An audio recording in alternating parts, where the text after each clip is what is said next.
It's great being a senior sales leader. There's greater visibility within the organization and greater say in overall strategy. And of course, there's increased salary and status. That's pretty great too. But there's one thing that's not so great. You're removed from the front line, sometimes by as much as 2 to 3 levels. In fact, you can become so removed from the front line that you're completely out of touch with what's going on in the real world of sales. Soon, a slip in numbers one month becomes an all-out disaster the next. Hello, I'm Bill Zipp, and I help sales leaders achieve long-term success with a people-centered approach to performance. This is video 6 in a 7-part series on successful sales meetings. How do you avoid the disaster that comes from being out of touch? Conducting consistent skip-level meetings. Here are 3 skip-level meeting do's and 3 skip-level meeting don'ts. 1. Don't just have skip-level meetings when there's a problem. The first mistake that occurs with a skip-level meeting is waiting to have one until there's a problem.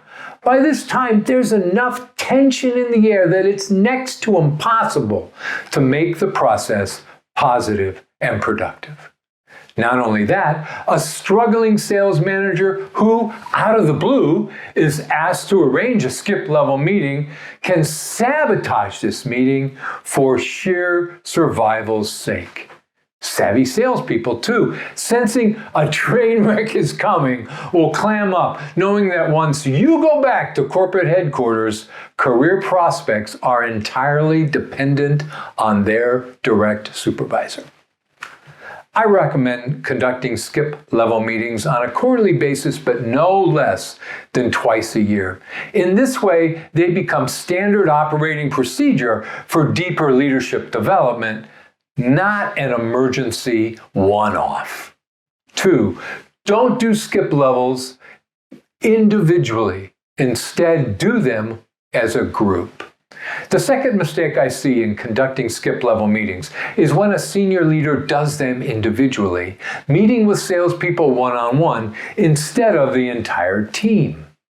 This is a misguided attempt to elicit greater honesty, but it does just the opposite in my opinion. In a one-on-one setting, people can say almost anything that pops into their head with little or no accountability. In a group, however, the comments of a more assertive sales personality are moderated by the others in the room, making it closer to reality. Additionally, when you pay focused attention to the response of the group, verbal agreement, nodding your head, raised eyebrows, you'll discover if what's being said is actually true or a twist of the truth. 3, don't focus on what's going wrong instead of what's also going right. The final mistake senior leaders make in conducting skip-level meetings is using them as a fishing expedition for finding a manager's faults. Human nature being what it is, when asked for another person's faults, we're more than willing to comply. This makes a skip-level meeting a gripe session, not a positive, productive experience. A positive, productive skip-level, however, spends as much time discussing what's going right as it does discussing what's going wrong. It approaches the meeting with a balance and a belief in the leader being reviewed. Set the tone at the start by asking the question, what does Tom do well that he could do more of? And take the time to have that question answered fully and completely. The next question is, what does Tom do well that he could do less of? And then finally, what should Tom stop doing? Once you eliminate these 3 mistakes, here are 3 skip-level steps to follow. 1, do set the ground rules. Start your skip level meeting by stating the purpose of the meeting is for everyone to get better at what they do. Repeat the 3 questions you're going to ask. What does Tom do well that he could do more of? What does Tom do well that he could do less of? And what could Tom stop doing? Emphasize that you want as much positive input as constructive input and that you're there to listen and learn. It's also important to explain what a skip level is not. It's not an attempt to terminate Tom. It's a regular practice that you as a senior leader are seeking to follow to stay in touch with what's going on in the field. 2, do listen, listen, listen.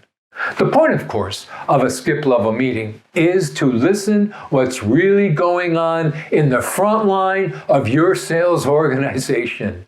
Don't use this as a meeting as a way for you to defend the latest corporate policy or talk about a new product rollout. Save that for another meeting. This is a time to listen and listen well.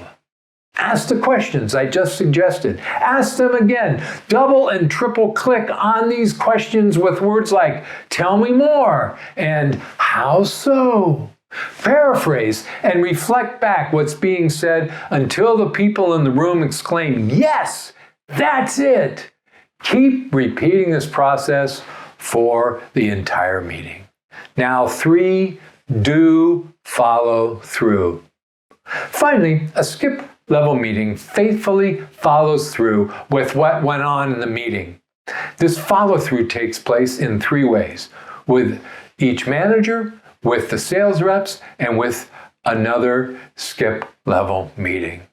Following through with each manager involves talking to them first before anyone else regarding their skip level meeting and giving them a chance to respond. Cover completely what this leader is doing well and then share what this person could be doing better. Own the stuff you should own. If you haven't prepared this leader for the challenges he or she is facing, honestly admit that and get better together. Be clear and caring, honest and humble.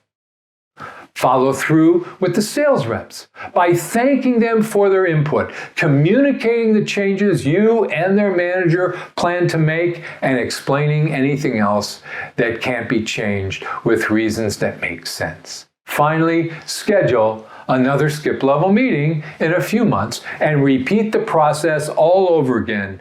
Yes, you guessed it, in a positive, productive manner.